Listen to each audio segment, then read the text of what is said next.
Bueno, muy buenas tardes, bienvenidos. Gracias por estar. Bueno, cuando me convocaron para armar esta mesa, con la temática de si el cine terror convoca, reuní a este Dream Team para que nos puedan hablar de varios aspectos, digamos, desde donde uno puede abordar esa pregunta. La historia del Festival Rojo Sangre, porque tiene su público cautivo, que se ha mantenido por ¿cuántos años, Pablo? ¿15?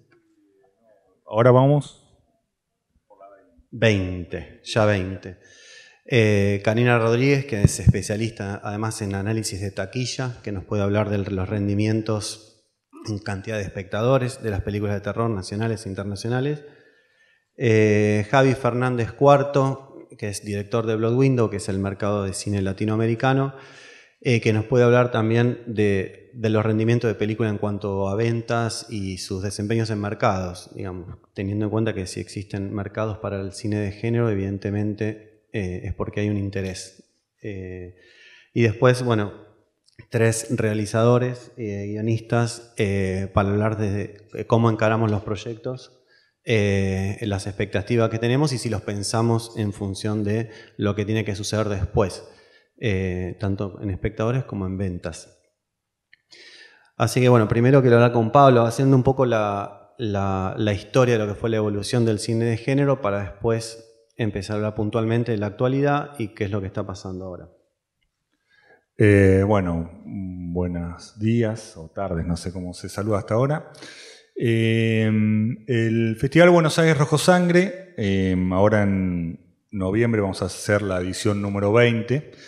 Surgió a fines de los años 90, a principios del año 2000, por una necesidad que era la siguiente.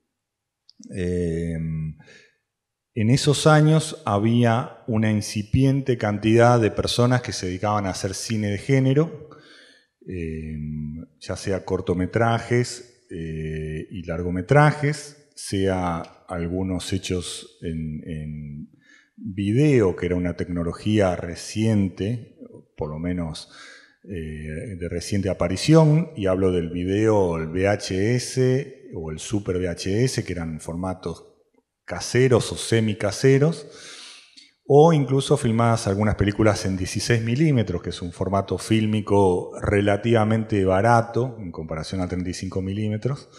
En ese contexto había muchas películas que se estaban haciendo.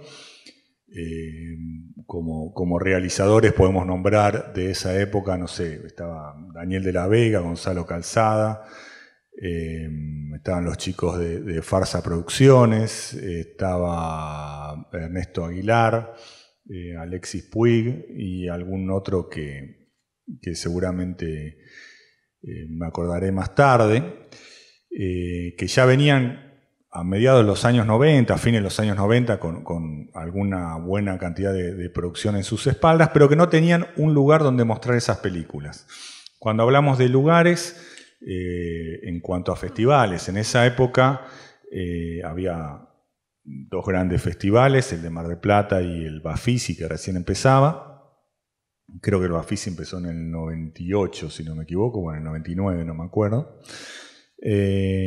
Pero que no tenían en su menú la idea de poner cine de género de producción nacional. No estaba contemplado y recién, mucho más adelante, lo empezaría a hacer. Primero Mar del Plata, finalmente con una sección importante sobre el tema.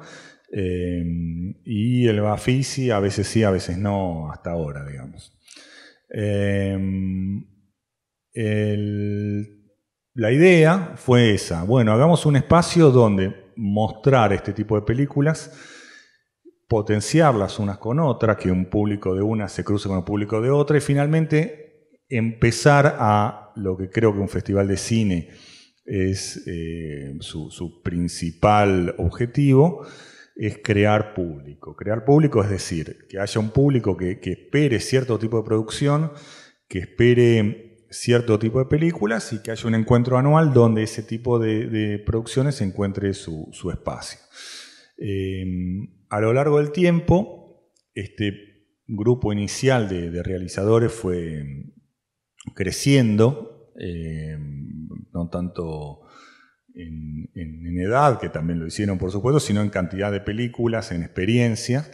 Y se fue dando la creación de una movida cinematográfica muy cohesionada en cuanto a sus intérpretes, es decir, un grupo de cineastas de una edad más o menos homogénea, que todos se habían criado en las mismas escuelas cinematográficas, básicamente los sábados de Superacción y ese tipo de programas que se veían en la tarde de los canales abiertos, y que era una escuela de cine de género, es decir, uno prendía el televisor, uno de los 5 canales que teníamos, y veía, no sé, el abominable Dr. Fives y cosas por el estilo. Eso, bueno, le arruinó la cabeza a mucha gente, por supuesto, incluido a quien les habla. Y produjo un montón de gente que quería filmar ese tipo de películas. Apareció la tecnología para hacer eso relativamente más económico. El 16 milímetros, que era el formato de paso reducido, o el Super 8, eran formatos muy caros porque implicaba filmar una película en fílmico, mandarla a revelar. El montaje también era todo un desafío. Bueno, la aparición del video permitió nuevas herramientas, algunos con materiales profesionales, algunos con materiales muy caseros. Una de las primeras películas que llamó mucha atención fue Plaga Zombie, que fue filmada en forma prácticamente secuencial, y después el último montaje se hizo con 2 videocaseteras, digamos, algo muy, muy casero. Todo ese fenómeno, como digo, fue generando una producción ultra independiente, totalmente marginal y autogestionada, de cineastas que empezaron a hacer fuerza para introducirse ellos y sus películas en el mercado cinematográfico tradicional, que es el mercado de películas producidas con el apoyo del Instituto de Cine y estrenadas en los cines comerciales de los shopping, de los barrios, etc. Todo ese proceso llevó más de una década, porque estuvimos prácticamente desde que empezó toda esta movida hasta que finalmente una de estas películas o uno de estos realizadores logró hacer una película que se estrenara en las salas, más de 10 años aproximadamente. Creo que fue Visitante de Invierno, la primera película que se estrenó comercialmente. Y bueno, toda esta movida de todas maneras fue creando las condiciones, creando públicos, creando realizadores, creando técnicos con experiencia en filmar cine de género, es decir, técnicos, hablo de directores de fotografía que vieron películas de John Carpenter, y músicos que, bueno, etcétera, etcétera, etcétera. Bueno, no sé si me fui un poco por las ramas, pero la idea era hacer un panorama inicial histórico de cómo llegamos desde esta gente que empezó a producir películas muy artesanalmente, que fueron golpeando distintas puertas, fueron insistiendo con sus proyectos, hasta que finalmente el Instituto de Cine empezó a abrir la puerta. Si quieren, comento un poquito cómo fue eso y después ya me callo. Me contaron muchos realizadores de esa época que había dificultades absurdas para rodar películas de género. Por ejemplo, Daniel de la Vega me contó varias veces que cuando él decía que quería filmar, él estudiaba en lo que ahora es la ENERC, creo que antes se llamaba CERC, quería hacer un corto de terror y se le morían de risa, por decirlo de alguna manera. Hay anécdotas de gente que presentaba un guión para una tesis y después filmaba otra cosa. El guión era, no sé, un perrito que se perdía, y lo que finalmente filmaba era una película de terror. Y todo eso obviamente estaba dentro de donde se decidían la cuestión de las películas en el Instituto de Cine, que es un sistema muy complejo, con comités de cineastas y otra gente de los rubros, que originalmente eran de una generación que venían con poco interés en que se haga cine de género en la Argentina. Eso de a poco se fue rompiendo, en parte porque cambió la generación esa, en parte porque los cineastas rompieron, discúlpenme la grosería, las pelotas con sus proyectos durante mucho tiempo. Y en un tercer lugar, y tal vez más importante, por un cambio de política en el Instituto de Cine que buscó multiplicar la cantidad de películas que se hacían en Argentina, permitiendo que géneros que eran marginales o estaban fuera de órbita originalmente, cuando se hacían 40, 60, 80 películas por año, al empezar a hacer 150 por año, o bueno, los números los estoy diciendo así de memoria, no sé si era así, empezaron a poder meterse películas de otro tipo. Bueno, por ahí termino, por ahora, por lo menos.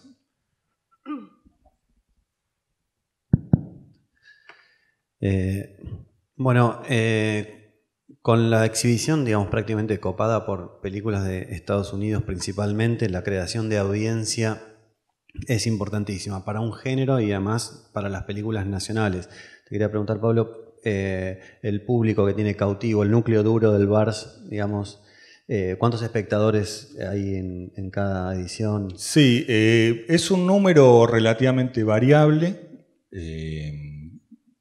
porque además se divide en un montón de etapas.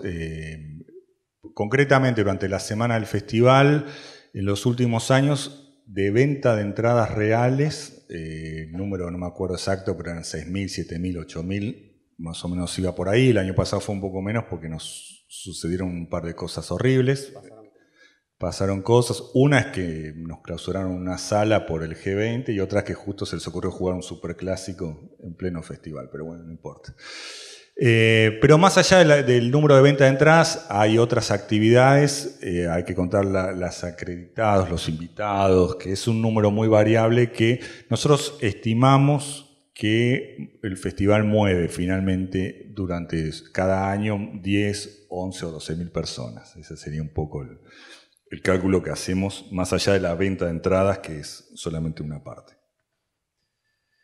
Pero el tema es eso, de crear la audiencia y de darle a los realizadores, productores, guionistas la posibilidad, actores, la posibilidad de mostrarse, ¿no? De que vean su trabajo, también incentiva, ¿no? a nuevos realizadores, empiezan a llegar nuevos jugadores, se va renovando o sumando el equipo.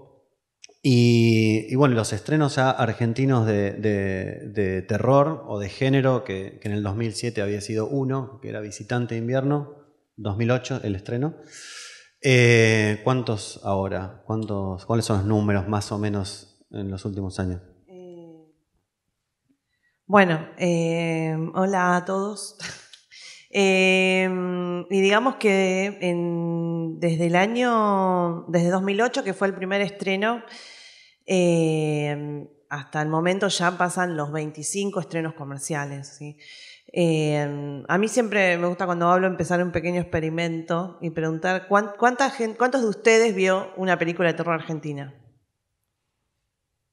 1, 2, 3, 4, 5, 6, 7, 8, 9... Bueno, últimamente los promedios van subiendo, porque en las primeras charlas que tenía siempre hacía esa pregunta y capaz que uno levantaba la mano y era como que había cuando empecé a investigar esto, mucha gente me preguntaba, ¿se hace cine de terror en Argentina? Y fue lo mismo que me pasó a mí cuando encontré este tema para investigar de mi tesis de maestría. Y fue como, wow, se hace cine de terror en Argentina. Y así fue como a mí me encanta el cine de terror y empecé a investigar. Y ahí conocí a toda esta gente hermosa que está en la mesa y muchas otras personas. Y mi periodo de análisis fue del año 2000 al 2010, donde encontré, todas estas cosas de las que acaba de hablar Pablo. Una historia, en 70 años de historia, que se han hecho 30 películas. Y solo en esa década yo encontré que se habían hecho más de 100, 150 películas. Entonces, al mirar ese número era impresionante saber por qué, digamos, a partir del nuevo siglo, mucha gente empieza a hacer cine de terror en Argentina. Pero como recién estábamos hablando de estrenos comerciales, la verdad es que en esa década había habido uno solo, que es Visitante de Invierno. ¿Cuántos de ustedes vieron? ¿Alguien vio Visitante de Invierno? Pueden levantar la mano, Bueno, creo que está en Netflix, la pueden ver si quieren. Hay muchas películas de terror argentino en Netflix. Pero esa película tuvo una taquilla de 10.000 espectadores, lo cual en ese momento me parecía un número bastante miserable. Pero bueno, después viendo los promedios, digamos, está en 15.000 espectadores más o menos. La película argentina más taquillera, en realidad es una coproducción, no sé si la vieron también, No Respires, se llama, dirigida por Gustavo Hernández. No dormirás. Ay, no respires. Tampoco respires. Bueno, es una coproducción argentino, uruguaya, española. ¿Me falta algún país? Bueno, que tiene 100.000 espectadores. Pero si vamos a películas puramente argentinas, pican en punta Sudor Frío y Resurrección, con 80.000 y 63.000. Sudor Frío fue estrenada en el año 2010-2011 y bueno, estuvo durante muchos años el privilegio de ser la película de terror más vista. Fue producida por Pampa Films, ¿sí? Hecha por Adrián García Bogliano. Y Resurrección lo que tiene es, bueno, dirigida por Gonzalo Calzada, que es una película de terror de época, ¿sí? Que esa también la pueden ver en Netflix si la quieren ver. Y que es una película un poco más chica, lo cual hace que su número de espectadores sea mucho más valorable de alguna manera, porque bueno, Sudor Frío se estrenó producida por Pampa Films, con difusión de Telefe.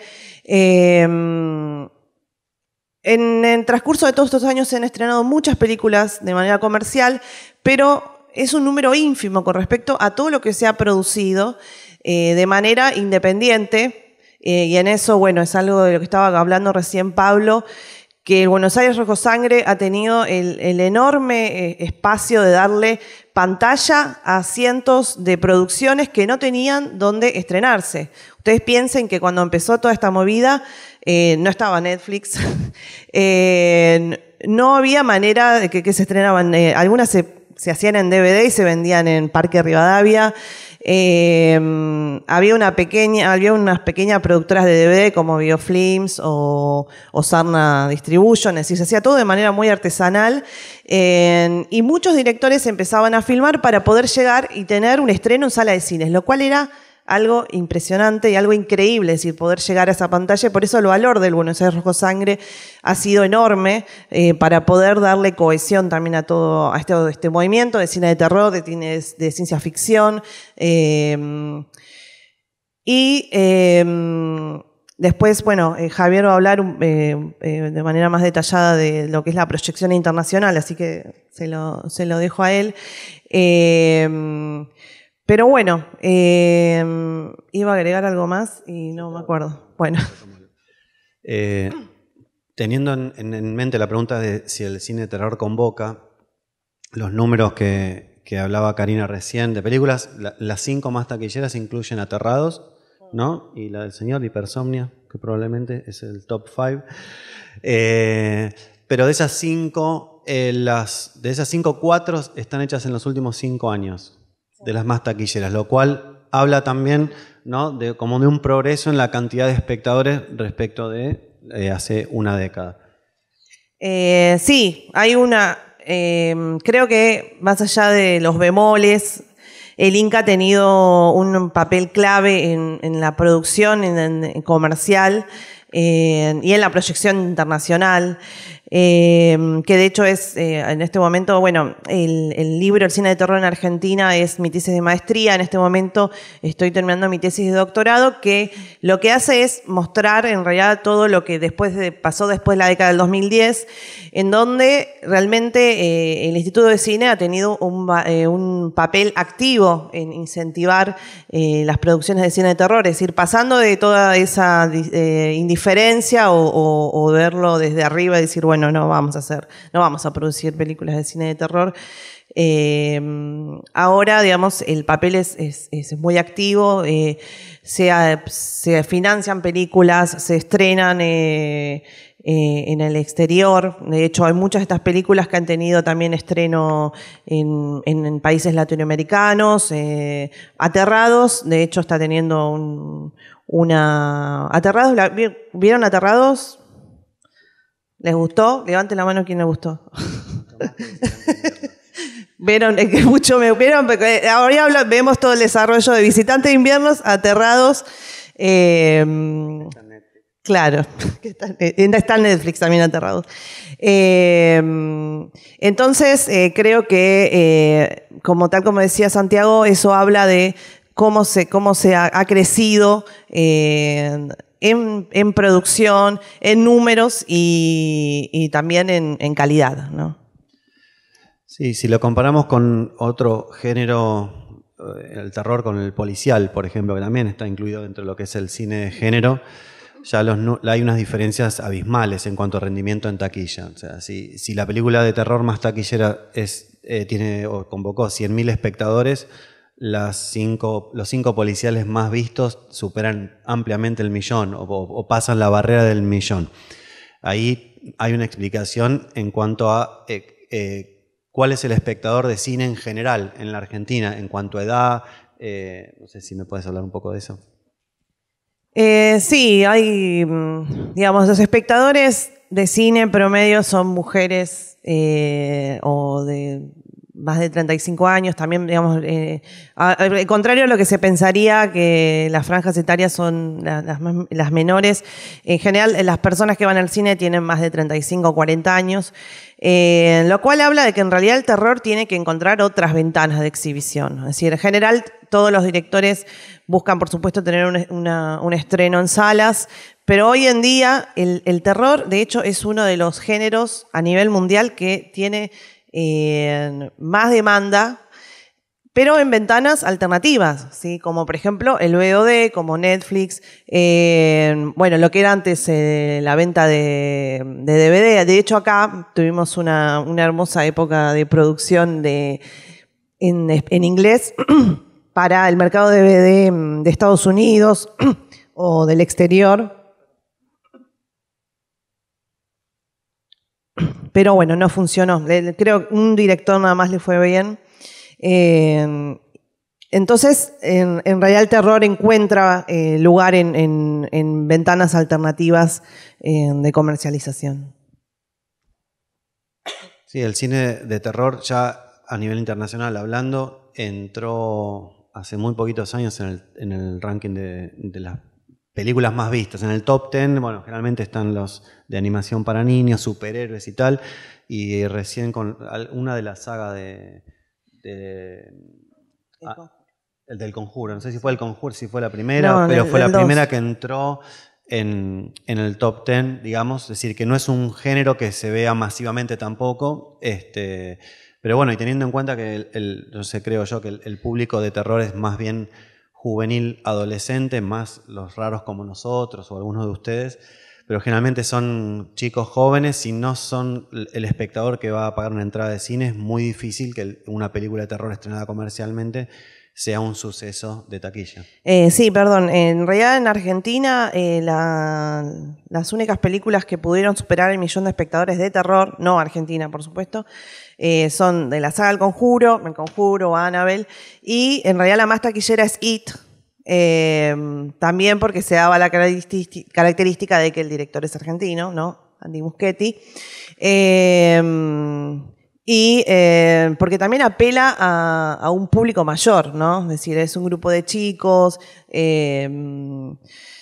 Hay otros elementos en la película que hacen que también sea, que extienda el público. Y es una remake de una película que vimos cuando éramos chicos, por lo tanto ahora somos grandes y la vamos a ver de vuelta.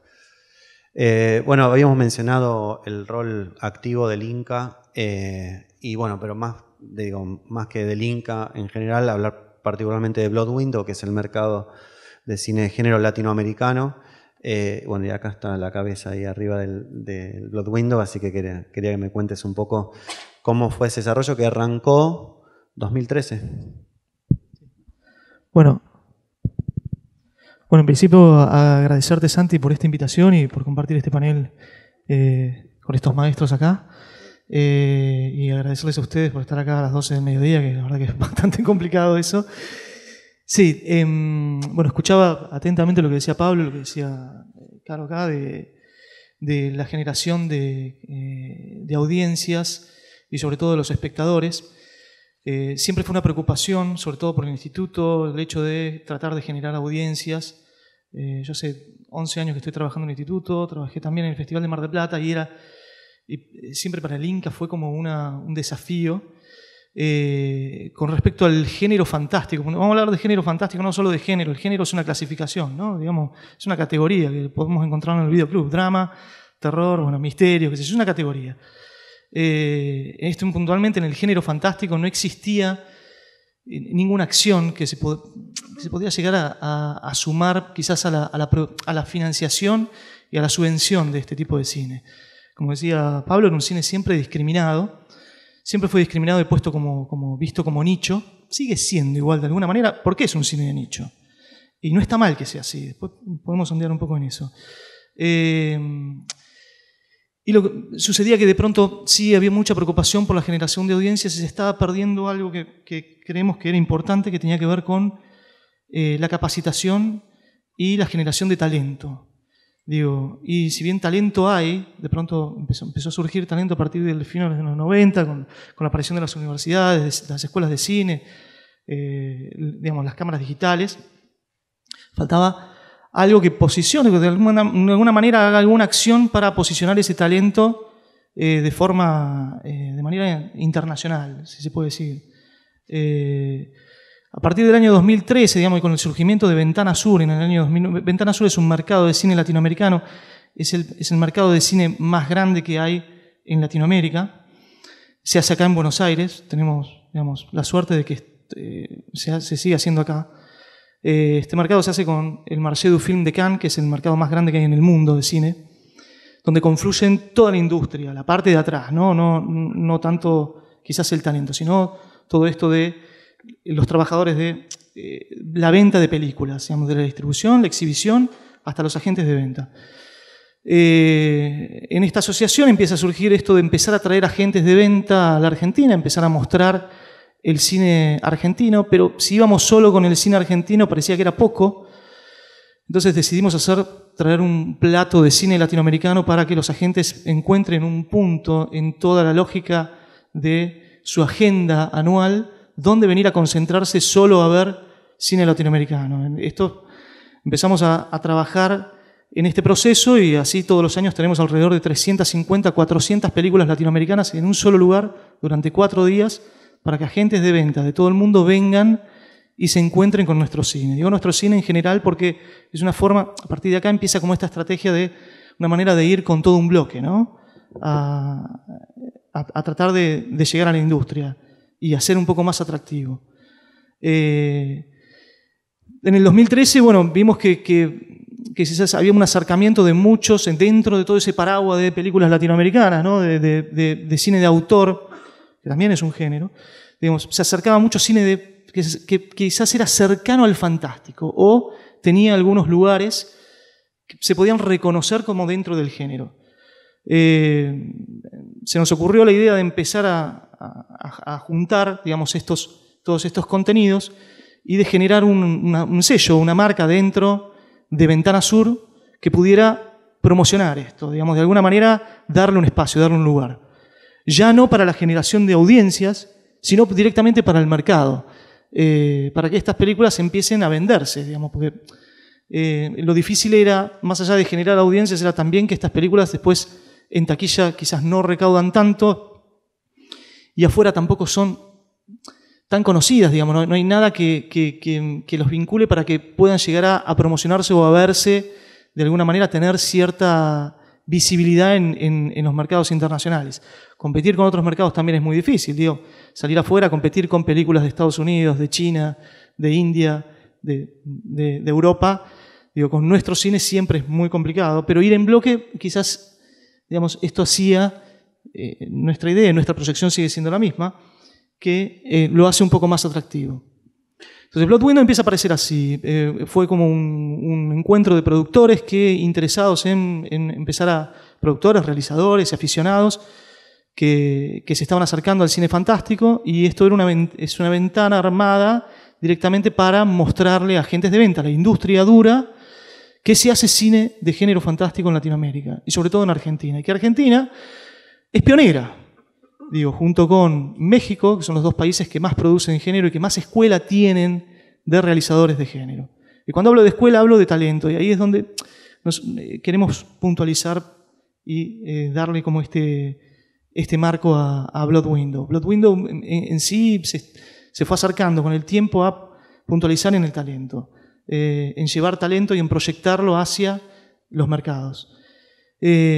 Notamos que rápidamente, digamos, el acercamiento venía por el lado de los festivales, y que el cine de género fantástico, a diferencia quizás de otro tipo de géneros, otro tipo de cine, por ejemplo el cine de autor, su circuito de festivales es muy hermanado, es decir, es una gran familia, y no son tan competitivos entre ellos, es decir, están ahí para hablar de cine, están ahí porque les gusta el cine, porque son apasionados por el cine de género, porque quieren justamente destacar dentro del género los diferentes estilos, que es un modo de hacer, digamos, el estilo ya va más al modo de hacer, y que tiene que ver con el talento. Entonces, esto, de alguna manera vimos que podría llegar a ser una forma de proyectar nuestro cine rápidamente, que el cine sea reconocido dentro del circuito, dentro del paraguas del fantástico. Y creo que con eso tuvimos éxito. Digo, la Federación de Festivales se acercó, entendió rápidamente lo que queríamos hacer, y a partir de ahí ya, digamos, ven Blood Window como un lugar de una agenda en el año para venir, para acercarse, para mirar nuestro cine y para llevarse nuestras películas a sus festivales. Y esto de a poco, bueno, empezamos a trabajar en vínculos directos. Por ejemplo, con el festival más grande que existe y más tradicional en el mundo de cine fantástico es el Festival de Sitges, que lleva 50 ediciones. Con ellos, digamos, tardamos 5 años, pero logramos generar una relación fuerte, y allí hicimos una sección que se llama Blood Window, donde ponemos alguna selección de películas latinoamericanas que llevamos desde Ventana Sur, y así empezamos a hacer focos en diferentes festivales, sobre todo en el BIF de Bruselas, en Fryfest en Londres, y nos dimos cuenta que ese era como un lugar para empezar a acercar el cine fantástico argentino. Esa es la primera puerta, de alguna manera, para que los realizadores empiecen a acercarse, y sobre todo la industria de nuestro cine empiece a acercarse al mercado internacional, porque los agentes de venta, que son estos que representan, un agente representa, ¿no? Representa cine en el mundo, o sea, va buscando películas, básicamente lo que busca más allá de la película, busca el talento, busca a alguien que después tenga un estilo particular, que se acerque a otro estilo y pueda categorizarlo. Entonces, en esta búsqueda de talento, el lugar donde encuentra esta búsqueda de talento son los festivales de cine. Y en este caso, bueno, creemos que es un portal, la apertura de Blood Window hacia los festivales de cine fantástico. Así empezamos a hacer algunas acciones, sobre todo en Cannes, por ejemplo, que es el Marché du Film, y como son socios, ahí también tenemos una pequeña ventana que se llama Blood Window Showcase, donde llevamos 5 películas y hacemos proyecciones de avances de 10 minutos de películas que se están filmando solo para la industria, es decir, en este caso no va a público, va a la industria, y hemos tenido algunos resultados. Digo, acá inclusive, digamos, hay algunos ejemplos vivientes, ¿no? Digo, Santi acercó, de alguna manera tuvimos Testigo Íntimo, que fue una peli que le fue muy bien. Gaby también pasó por el mercado con Naturaleza Muerta, que después giró por varios festivales en el mundo. Y bueno, y Laura también estuvo con La Valija de Benavides. Nuestra idea es justamente que después estos nombres sigan sonando en estos festivales. Ellos ya son conocidos y también empiezan a ser conocidos en la industria de alguna manera. Bueno, acá no sé, si querés hablar más acerca del mercado y eso. No, me gustaría también hablar eso de los mercados o los convenios que se fueron haciendo con otros mercados para ver el alcance, ¿no? De esa posibilidad de trascender tu propio país y llegar a por ahí a coproducir o a estrenar incluso en otros países.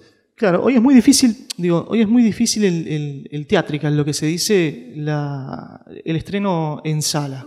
Digamos, el estreno en sala, digamos, en todo el mundo, desde las experiencias de cada realizador que se dedica tanto al cine fantástico como al cine independiente o al cine de autor, le pasa exactamente lo mismo en cualquier lugar. Acá, en Francia, en Italia, en China, en cualquier lugar. Y el problema es que no hay lugar, no hay espacio para el cine independiente. Digamos, el espacio es muy reducido y es muy difícil y es muy competitivo. Y con el Inca, bueno, puntualmente con el Inca siempre eso es una discusión, ¿no? El Inca produce, o de alguna manera financia 150 películas que después no tienen lugar en salas de cine. Puntualmente porque ese lugar está más abocado quizás a el cine comercial y buscando nuevas audiencias, quizás por más llegadas al espectáculo cinematográfico que al lenguaje, ¿no? Que quizás al cine de autor o al cine de género. Entonces eso hace que un poco se acerque más a... Hoy no sé, hoy ven que digamos, las salas se están transformando en otro tipo de cosa y cada vez, como dice Caro, que decía que los espectadores que van al cine tienen más de 35 años. Sí, son los espectadores que se acercan más al lenguaje, digamos, que se acercan más quizás al cine de autor, al cine independiente o al cine más clásico, más tradicional. Pero después está todo el espectáculo cinematográfico que se acerca al 4D, al 3D, digamos, el cine está sumando cosas que quieren proyectarse como lenguaje y no se acercan a eso, se acerca más a una experiencia. Entonces, toda la industria está abocada a la experiencia y se pierde un poco esta cosa colectiva de ir a buscar y de ir a mirar el cine, esto creo, ¿no? De ir a mirar el cine como se veía antes, digo, clásicamente. En este lugar, digamos, pierde el cine de género, digamos, sobre todo el cine de género independiente, el cine de género que también se acerca al cine de autor, pierde terreno. Digamos, acá no hay lugar para las salas de cine. Son espacios muy reducidos. Y digamos, el lugar que está quedando son, más allá de, son segundas y terceras ventanas, que se dice que son las plataformas, las OTT, la más conocida es Netflix en este caso, y Pay TV, que vendría a ser algo así como, para que se den una idea, Pay TV es el cable. Ni siquiera los canales de aire, digamos. Entonces es bastante reducido el mercado. Ya el mercado del Blu-ray y el DVD no tiene un lugar tan importante en el mundo, digamos, se ha reducido más a Europa y en algún caso a Norteamérica, que básicamente es Estados Unidos y Canadá. Entonces, los cañones están apuntados y están funcionando muy bien.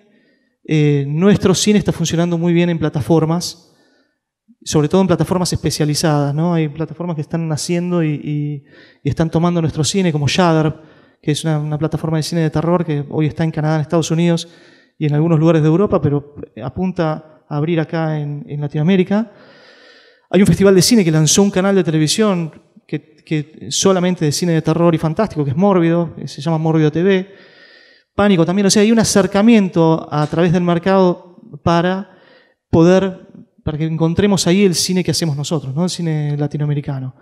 Creo que ahí es el lugar, hoy es el lugar puntualmente del mercado de cine fantástico y me parece que es un que es un buen lugar también para empezar a producir, ¿no? Para empezar a poner los cañones, la mira en la producción, no tanto en la pantalla grande, sino en formatos un poco más chicos. Quería hablar ahora entonces con Laura y con Gabriel en ese orden, que nos cuenten la experiencia de lo que fue filmar sus últimas películas, que bueno, están en postproducción las dos, y retomando un poco lo que hemos hablado en la mesa, digamos, que de todo esto influyó positivo o negativamente a la hora de decidir qué proyecto hacer, cómo hacerlo y demás. ¿Te maté? No. Sí. ¿Querés que empiece? Bueno, a ver, retomando un poco a Pablo, digamos, participé de las dos experiencias, digamos, del Rojo Sangre, también, digamos, mis inicios estuvieron ahí. Estaba en el grupo de chicos que hacíamos películas de género fantástico, en caso yo no hago tanto terror, quizás es más género fantástico, en los márgenes de la financiación del Inca, y vi, digamos, todo el proceso de ese crecimiento que es indudable. Digamos, es cierto que el Rojo Sangre fue un impulsor, es cierto que también generó cohesión, porque ahí fue donde nos conocimos todos, y habernos conocido fue también muy potente, porque fue una forma también de seguir adelante y de ir a tocar y tocar y tocar la puerta del Inca, hasta que finalmente sucedió que el Inca empezó a interesarse por películas como las que hacemos. Entonces, bueno, al respecto. Y después también fui parte de la experiencia Blood Window, que también me pareció muy auspiciosa. Entonces, sí, digamos, es un crecimiento, digamos, en términos de género, indudable. Hoy hay mucho cine de género que se está haciendo y creo que se va a hacer mucho más. Y eso me parece muy alentador. Después, en mi experiencia personal del proyecto, decís el que ahora... Digo, con estos contextos donde claro, a veces podría... en sala a veces sabés que no vas a tener o asumís que no vas a tener un gran desempeño, por ahí decís, bueno, por ahí apunto a un mercado internacional, pero tenés el problema del idioma, que no sé si es un problema, después eso lo podemos hablar. La verdad que no es, en mi caso, quizás, Gabriel, en mi caso eso realmente no es tan un tema. Digamos, por supuesto que uno quiere que vean la película y demás. Justo con mi película anterior, digamos, en salas resistió más de lo que hubiese, digamos, esperado, pero también igual estaba Norma Leandro y estaba Marrale, y entonces el público sí, digamos, fue un público de 35 en adelante. No creo que vaya a suceder con la que estoy haciendo ahora, para nada. Pero no lo pienso verdaderamente. Sí es cierto que se abre todo eso, pero no pienso películas en función de dónde se van a ver. No lo hago naturalmente. Después que suceda lo que suceda, en cualquier caso, bueno, ahí será más la cuestión artesanal de, bueno, la verdad que escribo películas que tengo ganas de hacer y vemos y pienso en cómo hacerlas. Y el Rojo Sangre fue un gran apoyo, Blood Window fue un gran apoyo, y el Inca también, en este caso, digamos, por suerte como que entré un poco en esta generación que pudimos abrirnos un camino. Pero bueno, digamos, sí, sin duda digamos, están abriendo un montón de ventanas y opciones alternativas, y es interesante esto de que es verdad que el género de terror, que yo no lo había pensado, tenga más tenga más espacio en estas ventanas alternativas que en el cine de taquilla. Pero bueno, uno siempre apunta al cine también, por otro lado. Entonces, quizás es ver... bueno, pero eso es más complejo igual, no creo que tenga que ver con el género. Quizás es ver cómo hacer para que la gente se acerque a ver la película en pantalla grande, que es donde uno quisiera, o por lo menos en mi caso. Bueno, esta es como mi experiencia al respecto de la situación de cine de terror, género y mercados. Después, lo otro es, bueno, ya hacer una película, digamos, y cómo es.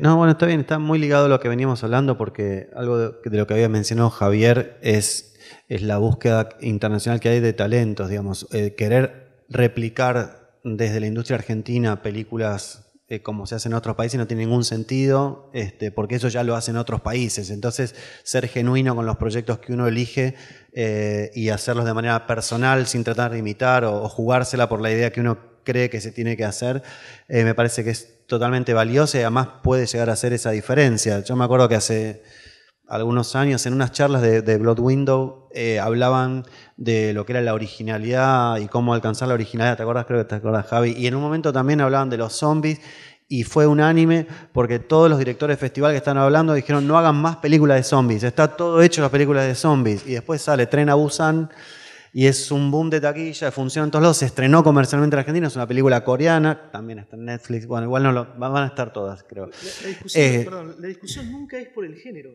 Nunca es el género es una clasificación, siempre es el estilo, siempre es el modo de hacerlo. Claro. Lo que sabemos es el estilo, y eso es lo que hace el talento.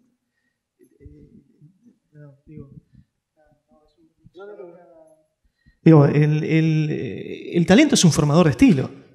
Nosotros cuando hablamos de estilo hablamos de autores, y es un modo de hacer, que a veces, en la repetición de estilos, formamos géneros, ¿no? Digamos, tuvo que haber una película en el bosque, 4 chicos que van con una cámara y firman un documental sobre una bruja. Y ok, surge una película que es La Bruja Blair. Después la crítica, después se empezó a contextualizar y apareció un género a partir de ahí, que es el found footage. Y se hicieron 20.000 películas. Y como decís vos, en algún momento todos decían que está bueno el found footage porque se vende rápido. Pero ya es un género, la discusión no es el género. Nunca es el género. Siempre es, digamos, el modo de hacer, digamos, de qué manera vamos a construir nuestro cine y vamos a contar estas películas para que ese estilo, esa formación, vos como autor, proyectes algo que sea propio de Latinoamérica, que sea propio de tu país. Let the Right One In, por ejemplo. Digamos, proyectó una historia de vampiros en un lugar frío, que digamos, casi no se veía el vampiro hacia el mundo, y sin embargo es una película de vampiro. y no fue justamente porque sea una película de vampiro, porque hay mejores películas de vampiro, pero sí porque es un cine de autor, porque proyectó al autor, proyectó al talento. Digamos, Demi Rooney ahora, con Aterrados, de alguna manera se destacó por sobre todo las películas, digamos, de estas de terror que apelaban por ahí a un barrio, como una locación, y de pronto algo místico, como pueden ser las de James Wan. Porque tiene su propio estilo, porque lo buscó, lo encontró, fue como tratando de hacer, y no importa si la película cuesta millones o es una película chiquita, es una película de autor y que marcó al autor, y que hoy Guillermo del Toro lo ve y dice, acá hay un talento, viene de Latinoamérica, y ojalá eso le abra las puertas a otros latinoamericanos para que se acerquen también a eso. Sí, como ha pasado con Andy Muschietti antes y Fede Álvarez, el uruguayo, como ejemplos más recientes, ¿no? Gaby. A ver, tratando de resumir un poco o de apoyar un poco todo lo que dijeron. Y sin desviarse de la pregunta, sí creo desde mi experiencia que el cine de terror convoca y sí creo que hay un mercado, ¿no?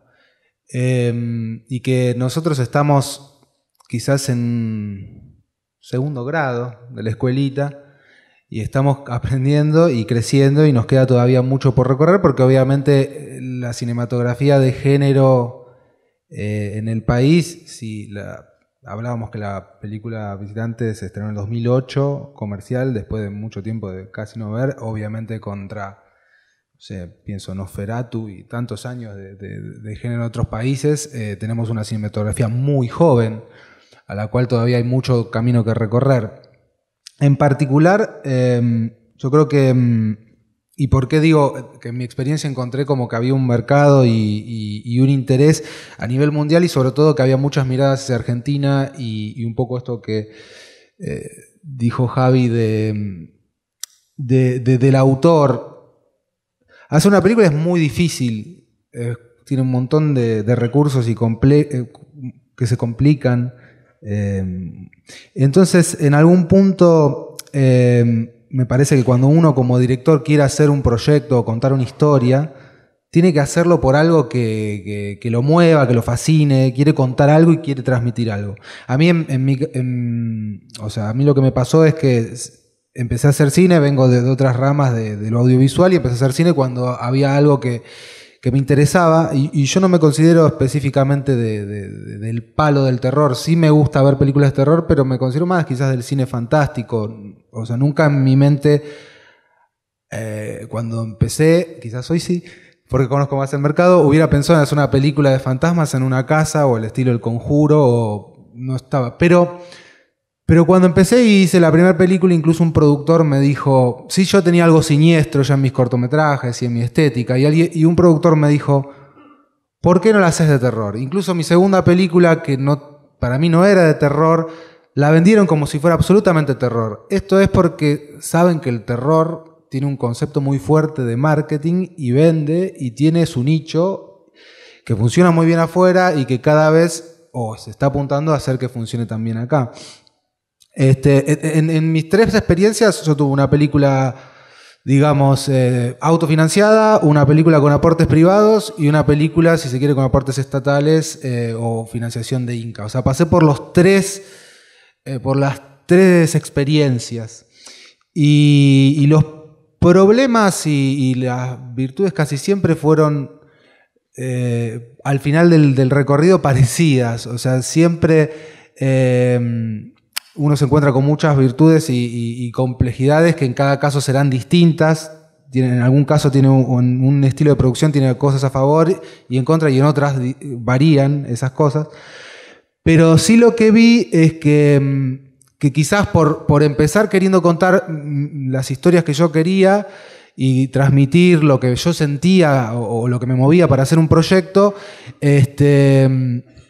dio como cierto interés en festivales de poder llevar las películas afuera y encontrarme con público de afuera, porque quizás afuera están acostumbrados a la industria en el terror, entonces buscaban, bueno, me veían como que tenía ciertos tintes de terror, me ponían ahí y veían como algo distinto. Más allá que alguna película puede estar un poco mejor o peor, o quizás son todas malas, no lo sé, pero encontraban algo interesante de decir, bueno, tiene una voz propia. Eso es lo que a mí me pareció. Sin embargo, a medida de empezar a ver como el mercado, y me di cuenta que empezaban a aparecer propuestas justamente de mercado, de decir, mirá, ahora lo próximo que tenés que hacer es una película con Peter Lanzani, con la China Suárez, en una casa encerrados donde hay fantasmas, que sea como El Conjuro en Argentina, y eso va a traer tantos espectadores. Si está bien hecho, obviamente, primero tenés que tener un buen guión, busquemos un buen guionista, y bueno, empieza a haber como fórmulas que se empiezan a pensar, los productores empiezan a pensar fórmulas. Evidentemente es porque el terror convoca o hay una línea hay un mercado, quizás más para el VOD, pero que se está tratando de implementar también acá porque afuera está funcionando. Entonces, quien dice que bueno, después uno ya de hacer películas y también poder contar lo que quiere, también uno quiere hacer una película que le guste a la gente y quizás empieza a pensar en esa fórmula, y quien te dice que en un futuro haga una película así. No lo sé, igualmente me tendría que gustar también lo que estoy contando y sentir que hay un buen guión y demás, pero todas esas reglas siento que también están muy trabajadas afuera, y hacer una película como Aterrados, que salió muy bien, hay años y años de escuela de hacer esa fórmula afuera, y que todavía estamos lejos en el sentido de que una película de terror, específicamente de terror, que lleve todas las convenciones del género y las respete a rajatabla, ya de por sí tiene hay una fórmula que dicen afuera que es por qué funcionan y ganan más plata con las películas de terror que con otras, porque son películas chicas que quizás gastan $50.000. A mí vinieron hasta productores y me dijeron, si vos vas a poder hacer una película con esta plata, tomá la plata mañana. Pero bueno, a veces es muy difícil, ¿no? Uno tiene un proceso, no siempre se puede arreglar para hacer eso. Pero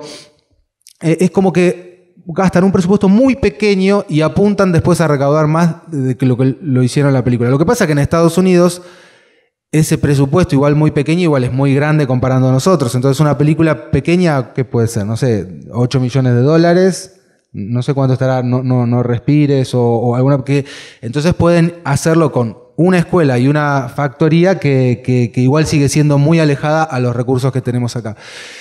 Entonces ahí aparece como una contradicción o una discusión que uno dice, ¿hay que copiar las fórmulas de afuera o hay que copiar lo que se está haciendo afuera y hacerlo acá? ¿O hay que seguir también manteniendo esa autoría que por otro lado también nos hace con ganas de contar una historia y nos dan cierta cosa autóctona o personal o autoral? Yo creo que el cine de género últimamente está teniendo espectadores, como decía Cari, de 15.000 espectadores, y está ocupando como bastante protagonismo últimamente en los últimos años. Y antes, lo que quizás la década pasada era el cine de autor o más independiente. Es como que ahora en realidad ambos géneros convocan más o menos las mismas películas en cine. Es como que quedó bastante... Y me parece que afuera están, gracias a Blue Window o festivales como Rojo Sangre, están que ayudaron a contribuir esto, y hay un interés por el género, están cada vez viendo más hacia este estilo. Pero bueno, no sé, puede ser mi impresión nomás, y no quiero irme por las ramas y hablar mucho más. En cuanto a copiar por ahí lo que es lo de afuera para producir algo y creer que con eso uno puede tener garantizado cierto éxito, hay que entender también o tener en cuenta los procesos cinematográficos que llevan mucho tiempo.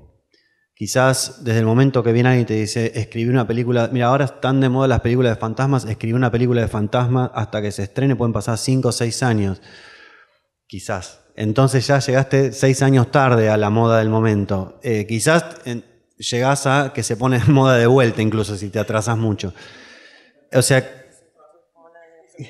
como la de exorcismo. Entonces no tiene sentido y por mi experiencia personal y lo que escucho también de mis colegas, cada vez que uno se la jugó por la película que quería hacer y no por la película que habría que hacer, los resultados siempre son mejores. Por ahí no se ve en taquilla, pero sí se ve por ahí en ventas internacionales. En el caso de mi primera película no llegó a los 10.000 espectadores, 9.300, una cosa así, pero se vendió muy bien afuera, incluso una película filmada en 2010 con una cámara de fotos y se vendió hace un año y algo a Fox por muy buena plata que no vi, pero bueno, siguen funcionando las películas. ¿Pero por qué? Porque tenía un toque particular. Era una película más de género fantástico, policial, con alguna cosita de terror que hábilmente por ahí el agente de ventas europeo que teníamos al póster dijo, está buenísimo el póster, y le agregó todas manos con sangre por todos lados y ayudó a vender porque el terror vendía más que el fantástico. Sí, hay formas de hacer más vendible un proyecto. No digo que no haya que pensar en esa proyección, ¿no? ¿Qué va a pasar después con la película? A ver, digo, desde lo técnico, de qué cámara uso para garantizarme que Netflix me la compre. Por ahí hago una película con un celular y salvo que sea un golazo, Netflix la va a dejar pasar, no la quiere. Entonces ya hay cosas... Sí, ¿puedo contar una anécdota? Por favor, señor, para eso está. La anécdota es un poco triste y que me parece puede introducir un poquito un matiz en todo esto. En su momento hablé con los pibes de Resurrección. Che, qué bueno, cómo les fue bien en el estreno. Y me dijeron, sí, hicimos tal campaña. Y fundamentalmente ocultamos en el afiche que era una película argentina.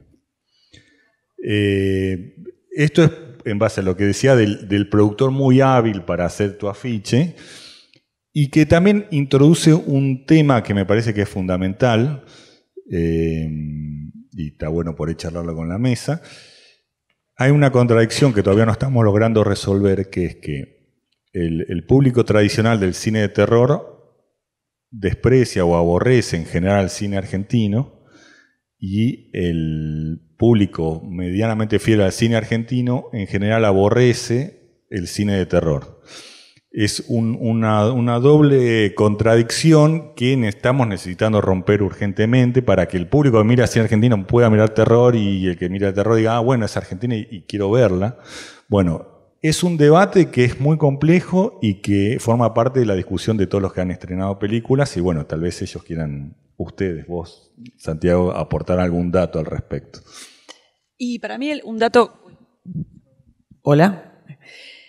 Nuevamente en esto del paso a paso, sucedieron este año y por eso lo veo con esperanza que la película de Andy Muschietti, que es un director argentino, llevó un montón de gente y en cola con eso vino Aterrados, que, bueno, va a hacer la remake Guillermo del Toro. Entonces yo creo que en eso, digamos, en ese sentido, me parece auspicioso. Creo que puede ser que también nuevamente en el paso a paso exista que este tipo de cosas pueden romper el prejuicio, porque en el fondo no deja de ser eso. Y creo que lo de Aterrados es clave. Más allá de que, no recuerdo cómo le fue a Aterrados, pero le fue bien. Fue bastante bien, digamos, fue muy bien para lo que es taquilla. Y ahora, bueno, quizás no sé cuánto se sabe fuera de nuestro nicho, lo de Demián, pero va a replicar en todos lados cuando suceda que efectivamente esté la película y se esté filmando y estén actores, qué sé yo, Jessica Chastain, no sé quién digamos, haciendo los personajes. Probablemente eso genere que la gente después vaya a ver la película original a Netflix. Entonces, digamos, me siento como esperanzada en ese sentido. Es verdad. O que se reestrene, claro, digo, no tengo duda de que... Y bueno, y es así, y el público sí, lamentablemente necesita ver que se hace la remake para empezar a romper que hay un argentino que hizo IT. Y yo creo que ahí se va a empezar a romper un poco el prejuicio al respecto del cine de género. Lo veo de esa manera. Sí, yo tengo una anécdota. conocí a Alejandro Hidalgo, es un director de cine venezolano que hizo una película que se llama La Casa del Fin de los Tiempos. Es una película que podría haberse hecho en la Argentina, es una película chiquitita, muy bien hecha, muy bien pensada, con un giro magistral. Le ha ido muy bien internacionalmente. Tuvo su remake en Corea. New Line Cinema adquirió la opción para hacer la remake en Estados Unidos. Y bueno, con esos antecedentes le sugerí a Alejandro estrenar la película en la Argentina, porque se había estrenado, bueno, en Venezuela fue un boom de taquilla, después Perú, Colombia, venía estrenándose, y digo, bueno, vamos a la Argentina. Contentísimo, se vino, estreno, todo. Y me acuerdo puntualmente una crítica le hicieron de los usuarios, digamos, estaba el estreno anunciado en el diario y uno de los usuarios dijo, si las películas argentinas de terror son una basura, imagínate una venezolana. O sea, ese es el prejuicio, digamos, que hay en el espectador de cine de terror en la Argentina, que eso es lo que hay que romper, quizás de a poquito Sí. se vaya logrando. Es mi percepción, digo, personal, digo, como una observación, pero que podría agregar es que con respecto al espectador argentino, se formó también con el cine de autor argentino. Claro. Y quizás hubo una escuela buena, bien hecha, que es lo que tenemos que replicar con el cine de género, que fue el nuevo cine argentino. Y cuando surgió el nuevo cine argentino, que surgió como una escuela, y a partir de ahí, inclusive la universidad, la FUC, lo tomó como bandera, digo, proyectó talentos al mundo. Digo, ahí Lucrecia Martel, y de pronto un Palo Trapero, y de pronto... Y digo, entonces creo que el espectador que estás hablando vos, y que hablamos hoy, que aborrece el cine argentino, le queda un recuerdo todavía de esa nueva escuela de realizadores, sospecho, ¿no?, de talento. Me parece que es un momento ahora, estamos en este momento de crecimiento con el cine de terror nacional, que poco a poco se va a acercar a lo que hizo España en algún momento. Que es maravilloso, digo, donde surge un Paco Plaza, un Jaume Balagueró, y hacen REC, y REC de pronto trae también a miles, a otros autores, digo, que empezaron a trabajar el cine de género. Y hoy Cataluña es una escuela, propiamente es una escuela de cine de género en España. Me parece que eso mismo se replicó en Corea, y en Japón, y nos llenaban de películas asiáticas. No lo veo como negativo, veo que es una cuestión de tiempo, que necesitamos más. No, a lo que iba yo era eso, a definir cuáles son los problemas y empezar a atacarlos. Eso básicamente. El primer objetivo de esta generación era, bueno, señor Inca, ábrame las puertas. Bueno, conseguimos eso. El segundo objetivo es, bueno, de cara al público, cómo lo seducimos, cómo lo enganchamos en algo que el público no está acostumbrado. Porque estamos hablando de cifras de 15, 20, 80, 100, 1000 espectadores que son muy buenas para las expectativas que tenemos nosotros, pero están lejos de los grandes estrenos del mercado. No digo que necesitemos una película que sea el relatos salvajes del terror, estaría buenísimo, pero no creo que pase. Pero evidentemente el cine lo hacemos o participamos o disfrutamos exhibiéndolo para que lo vea la mayor cantidad de gente posible. Ese es nuestro objetivo. Yo lo quería plantear igual como ataquemos esto. No, igual es algo que también es un momento en donde el cine de género o el cine de terror también empieza a ser tomado en cuenta, no solamente en la Argentina, en otros lugares. O sea, festivales de cine tradicionales o convencionales de golpe le abrieron las puertas al cine de género.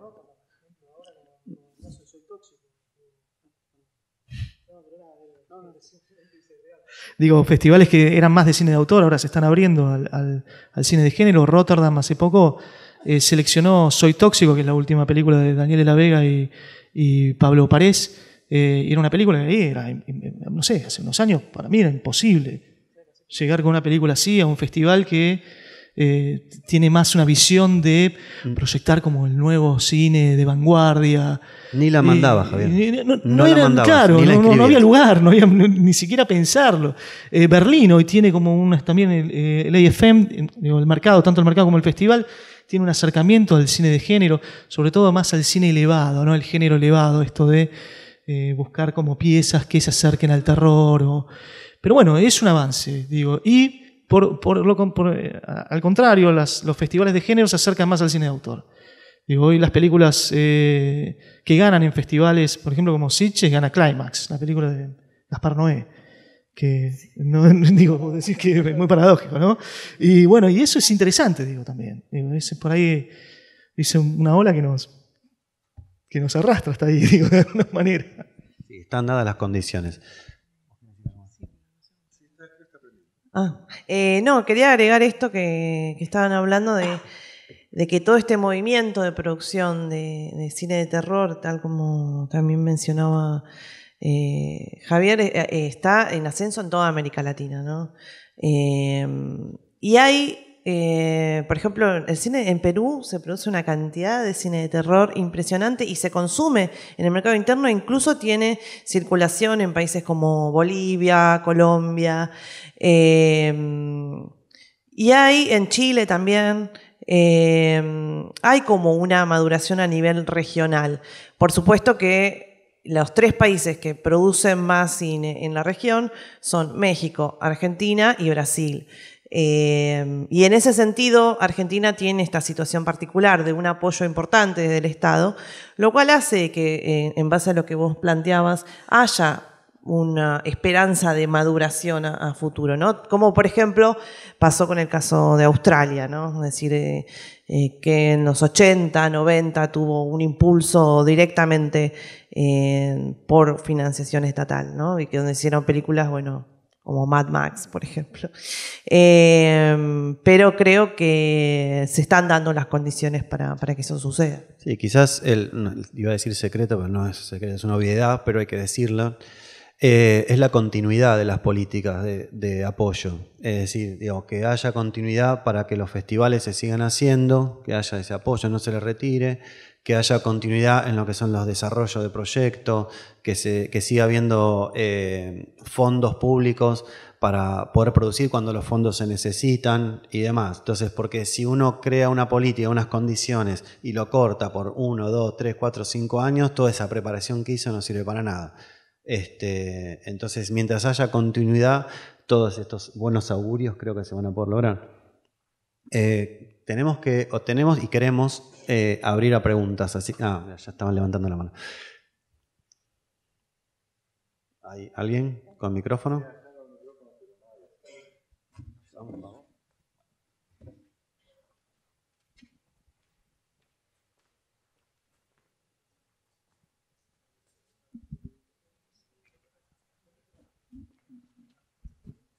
Hola, hola. Hola, llamo Nadia Sotelo. Yo quería preguntar, la presentación se llama El cine de terror convoca, y quisiera saber cómo hacen o qué fórmulas plantean para que se convoque a los menores de 35 años a ver esta clase de cine. Yo tomo uno porque estoy por filmar una película y pensé en eso. Bueno, una protagonista mujer de 18 años, para empezar. Digamos, me parece que es muy difícil que un chico o una chica de 18 o 20 años se identifique con un cuarentón, ¿viste? O divorciado, no hay forma de identificarse con eso. Entonces, de alguna manera llevar una historia es más simple, más compleja, pero en la que un joven o una joven se pueda sentir identificado. Esa es una. Luego puede haber más, no sé.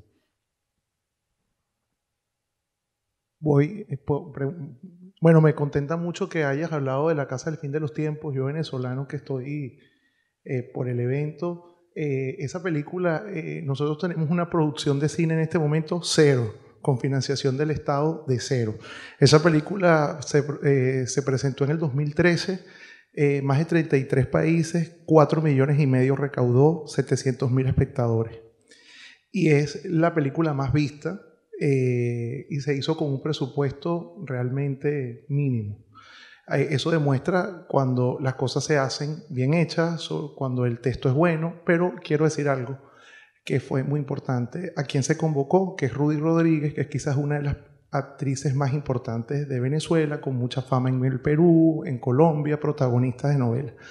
creo que ese tema de quizás que hemos debatido todos estos días, el teatro comercial, el teatro independiente, igualmente con el tema del cine, creo que el gran reto, y uno lo que ve en España, cuando ve todas estas grandes películas, cuando ve a Belén Rueda, cuando ve todas estas actrices, es que el teatro, el cine de género ha logrado convocar a importantes actores comerciales. Yo creo que hay una clave, ¿no? Aunque parezca que, bueno, está quizás esa división que yo creo que no le suma al cine de género. Creo que el reto, aparte del buen guión, aparte de la buena inversión, todo lo que se hace, es también lograr que algunos artistas puedan también porque realmente lo que yo veo, yo vengo a Buenos Aires todos los años a ver teatro independiente y veo que el circuito del teatro independiente, bueno, se maneja a pulmón.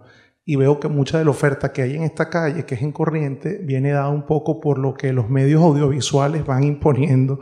Incluso la gente, más que ver historias, va a ir a ver artistas. Entonces creo que ese es un reto. Ahora, fíjate, en Venezuela lo pudimos hacer con una sola película con un presupuesto de menos de $150,000 y mira todo lo que hizo. Y es lo único de éxito que tenemos en los últimos años, porque el Estado venezolano no invierte nada sino en películas históricas con una visión, bueno, ideológica y política, pues.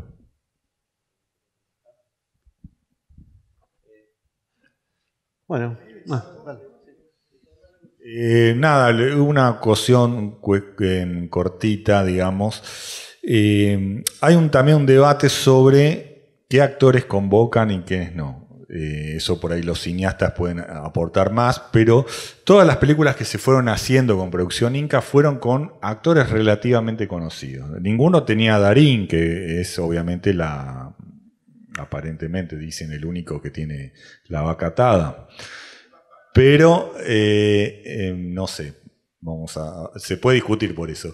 Pero hay caras conocidas en las películas. Eso está fuera de discusión. Salvo alguna puntual. Aterrados, por ejemplo, no tenía muchas caras conocidas y funcionó.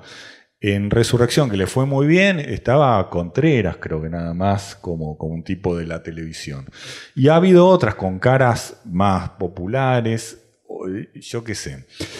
Ahora se está produciendo una que la está haciendo Fielding, que es una película que salió de un concurso de guiones que hizo el Festival Rojo Sangre, donde uno de los actores principales es el tal Fedeval, que es un muchacho que tiene 5 millones de seguidores en las redes sociales. Y ahí va a ser un experimento muy interesante, porque apunta a un público juvenil. No sé si es buen actor o no. Eso lo discutiremos en otro nivel. Pero es un tipo que en un afiche cierta cantidad de gente va a decir, es la película de tal. Entonces, se hacen intentos y me parece que es muy interesante este laburo de ir probando distintas cosas para ver cómo llegamos a romper estos prejuicios, que obviamente van a generar nuevos prejuicios, porque va a haber un montón de gente que diga, no, yo una película con este muchacho no la voy a ir a ver, pero bueno, es otro debate. Pero creo que es algo que se está laburando, esto que decías vos, de empezar a convocar figuras que sean diferentes y que aporten desde otro lugar a llegar al gran objetivo que es el público.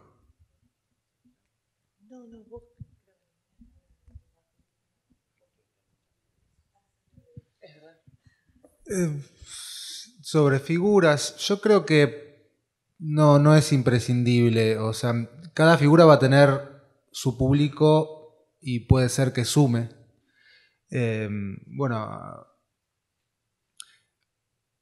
por ejemplo, hay como un dicho, muchos productores piensan que tal tiene tantos seguidores, tal es influencer, pero ellos lo ven por internet, no van a ir al cine a gastar una entrada.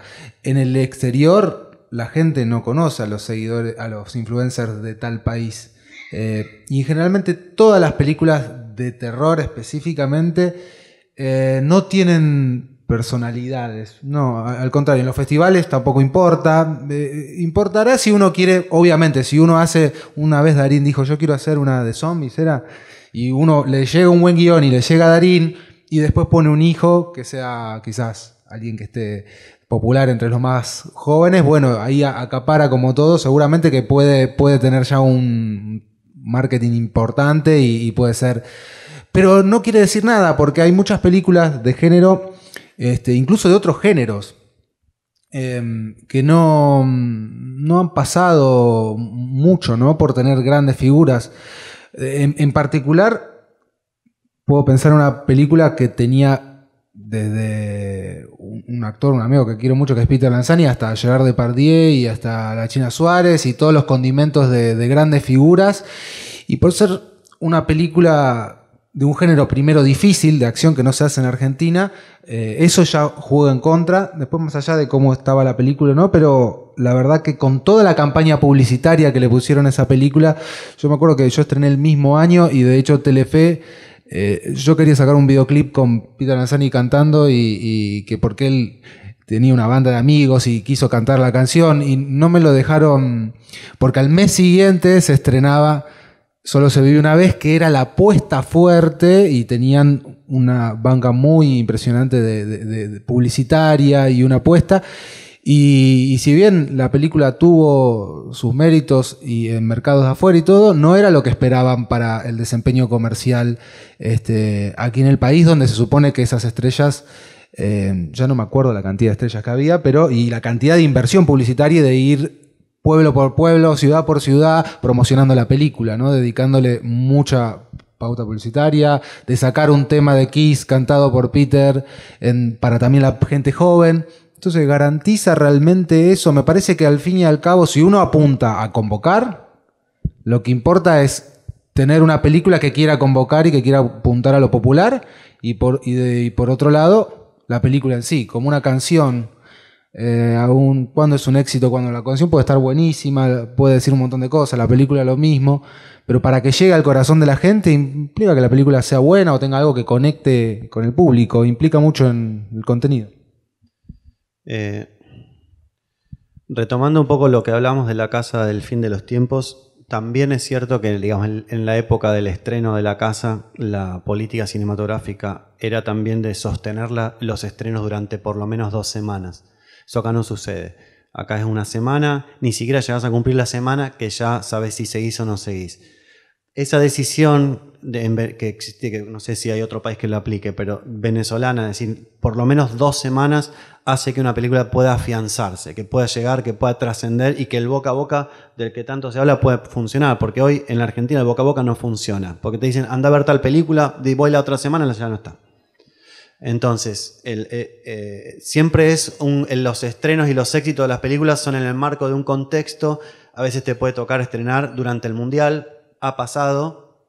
A mí me ha tocado estrenar durante el balotaje presidencial. Ha pasado. Entonces, medir los éxitos también por el rendimiento en taquilla. Y también sabiendo que, aunque tengas una figura, ponele que uno tenga a Ricardo Darín y a Subaca incluso en una misma película, y vos salís con una sola copia en el Gaumont a las 4 de la tarde, no metés 1,5 millones de espectadores.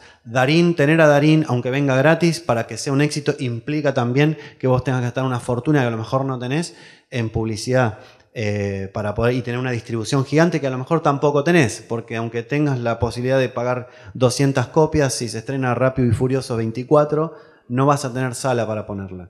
Entonces, los éxitos hay que analizarlos, ver qué funcionó, qué no funcionó, pero tampoco es una ciencia exacta, decir, hago esto, una película de fantasmas con Darín, tengo un éxito. No, porque si no, no habría fracasos, y siempre hay fracasos locales y extranjeros. Así que, perdón, y resumiendo, elijo los actores que me vayan a rendir a mí, digamos, en mi caso, si son conocidos, mejor, por ahí hay más publicidad en televisión o qué sé yo, pero no creo que hagan la diferencia por sí solos. Sí, por eso yo recomiendo que elijan los actores que crean mejor para el papel. Hay veces que no podemos porque nos imponen un poco los productores o el proyecto no se puede realizar y a veces tenemos que transar y cosas, pero siempre hay que apuntar, digamos, a lo que uno cree como realizador. Cuando quiere hacer una película me parece que tiene que apuntar a lo que uno cree, pero tampoco irse por capricho, siempre tratar de poner la película por sobre todas las cosas, pensar la película como un todo y no solo irse por su visión, sino tratar de preguntar a los demás, tratar de ampliar esa visión, porque a veces si no también puede caer en los caprichos del director. Siempre que estemos hablando de convocar o de hacer una película que le guste guste a la mayor cantidad de gente posible, porque puede estar también totalmente verdadero y bueno también es la pasión del artista de querer contar lo que quiere y no escuchar. Pero si estamos hablando del género y de hacerlo de cierta manera y tratar de apuntar a un público, me parece que eso es bueno. En mi caso puedo contar esa experiencia también de tener una peli de terror medio marginada que no tuvimos tanto apoyo y al mes salía otra mucho más grande que le querían dar como le dieron toda la publicidad, toda la inversión, 4 veces más inversión en todos los programas hablando, videoclip y todo, y de repente en la primera semana, haciendo una comparación, nosotros metimos 15.000 espectadores y la otra, que era 10 veces más grande, metió 40.000. Entonces, y no hay que culpar a los actores. De última hay que culpar a la película o al proyecto si eso era lo que se apuntaba. Entonces me parece que, no sé, esta discusión es tan incierto, es como cuando, ¿por qué Despacito es un hit? Y no sé, y no se vuelve a escuchar Pink Floyd ahora como Despacito. No sé, esa es la discusión. No, quizás tenemos que pensar en la discusión más artística de nuestros proyectos y después que los que saben hacer eso vendan la película y traten de llegar. Y si el VOD será el mejor lugar, bueno, ese será el mejor lugar para ver nuestras películas, no lo sé.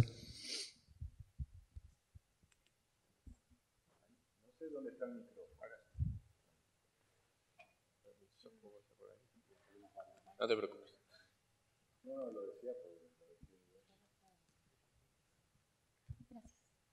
Hola, ¿qué tal? Quería hacer una consulta que, según ustedes, ¿cuáles creen que son las mayores diferencias entre el cine de terror argentino y el exterior? O sea, Estados Unidos, España, etc.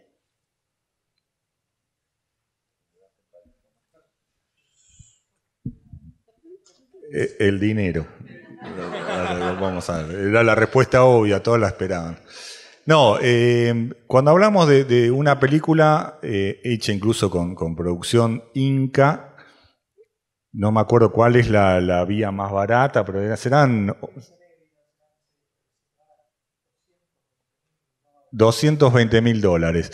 En Estados Unidos con $220.000, no sé qué hacen, pero hacen un catering por ahí. No, una película hay una productora que Blumhouse, por ejemplo, hace películas súper exitosas y su sello, yo hago películas muy baratas, bla, bla. Sus películas valen 5, 6, 8 millones de dólares. Y son películas, están muy bien, o sea, eso es irreprochable, pero son películas chicas, sin figuras, sin bla, bla, bla. Entonces, ahí está una de las diferencias. Pero, de todas maneras, lo hablábamos un poco fuera en los camerinos, acá en el teatro. El caso de Aterrados, por ejemplo, nos invita a pensar que esa diferencia es relativa. Es decir, si un pibe con un presupuesto de $150.000, $200.000, $300.000, que era lo que tenía Demián Rugna para hacer una película, hizo un film que hace 2 días fue elegido por la revista Fangoria como la mejor película en lengua extranjera. Es decir, la revista más importante del cine de terror mundial la eligió como una de las mejores películas a partir del voto de sus lectores.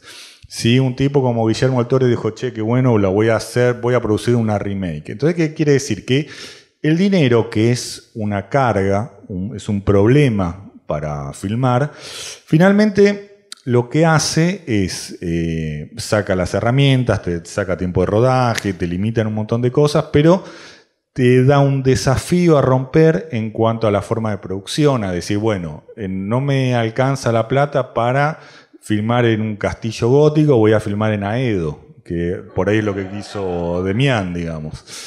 Y bueno, pero ese tipo de decisión es estética, es una decisión de producción y finalmente tal vez impacte en el resultado estético, en el sentido de decir, es una película del conurbano, pero como película del conurbano funciona y la ve un tipo en Alaska y le da quickie, como decíamos en el barrio, y le funciona, y la ve un tipo en Sitges y dice, esto es una película, digamos, que quiero que esté en mi festival, y la ve un tipo en Japón y quiero estrenar esta película, digamos. Entonces, es una característica fundamental, la pobreza, y también es el desafío que hace que, un nuevo escollo a vencer, que una vez que vos lo saltás, lo que tenés es una película. Y hay un viejo dicho en el mundo cinematográfico que es que las excusas no se filman, y si vos lograste hacer una película donde no tenés excusas para presentar porque cierra por todos lados, bueno, funciona. Cuando hablamos del dinero, digamos, como diferencia, no me acuerdo dónde estaba, ahí. El dinero, el cine es una ecuación que es tiempo y dinero. O sea, podés no tener nada de dinero y podés tener 2 años para hacer una película y puede quedar muy bien. O puede ser al revés, podés tener muchísimo dinero y tenés una semana de rodaje y aunque tengas el dinero no te da el tiempo para hacer la película. Entonces siempre es un balance entre esas cosas. Cuando nosotros decimos que hay una diferencia presupuestaria, no solamente es por lo que se ve delante de cámara, porque de golpe hay cineastas donde han hecho de una estética pobre su carrera aún teniendo grandes presupuestos, pero es un tema de tiempo de trabajo. Hay películas en Estados Unidos que se filman durante meses y nosotros filmamos 4, 3, 5 semanas. No solamente esa cantidad de tiempo, digamos, dedicada al rodaje, sino con qué cantidad de personal.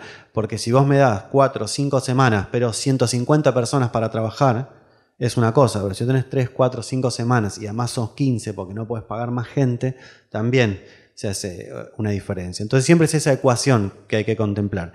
Además, Estados Unidos, digamos, tiene una cinematografía que se ha impuesto en todo el mundo. Por lo tanto, la posibilidad de hacer inversiones más grandes la tienen garantizada porque saben que tienen un recupero.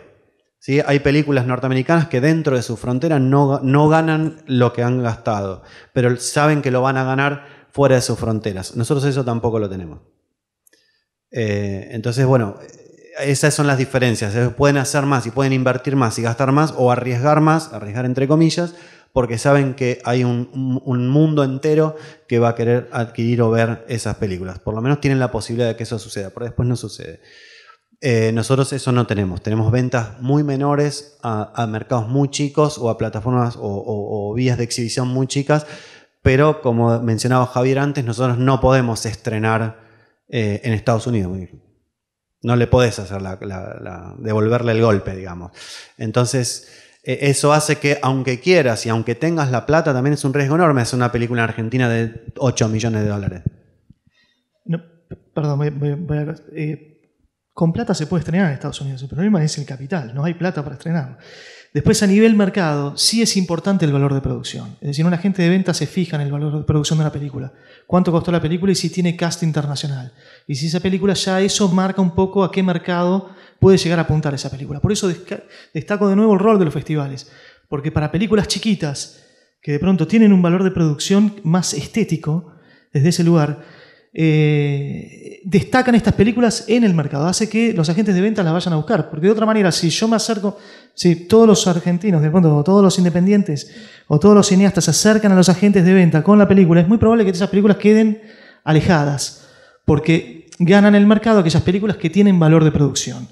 Los festivales son hoy la ventana para directores como Demián Runia, para que los agentes de venta se fijen en esas películas. Destaco esto porque siempre pasa que a nosotros el valor de producción nos gana siempre en el mercado. Exactamente, pero a su vez también hay un mercado para el género de terror increíble que más allá de la cantidad de capital que hay invertido, ¿no? Y este nicho que hablábamos antes, por ejemplo, los hermanos Sonetti, que son directores, realizadores de género y tienen ya 4 películas, si no me equivoco, o 3, han conseguido sin financiación del Inca, con un presupuesto bajísimo, vender la mayoría de sus películas y estrenar en el mercado asiático, Taiwán, Corea. Bueno, nosotros ahora también pudimos abrirse al mercado. Yo cuando estuve en Bifan encontré unos fanáticos y una fascinación por el género que no lo ves en otro lado y que aunque la película sea chica,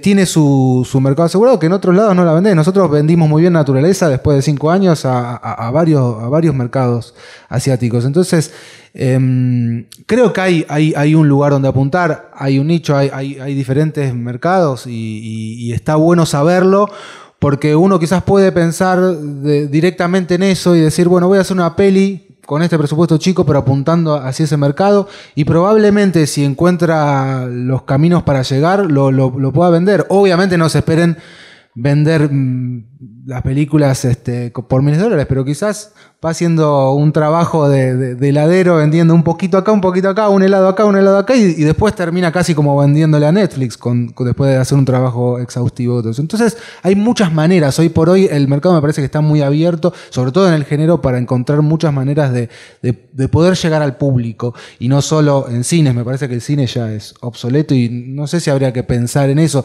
Es más, quizás en unos años las películas no existan más y sean novelas holográficas lo que tengamos que hacer. Veremos.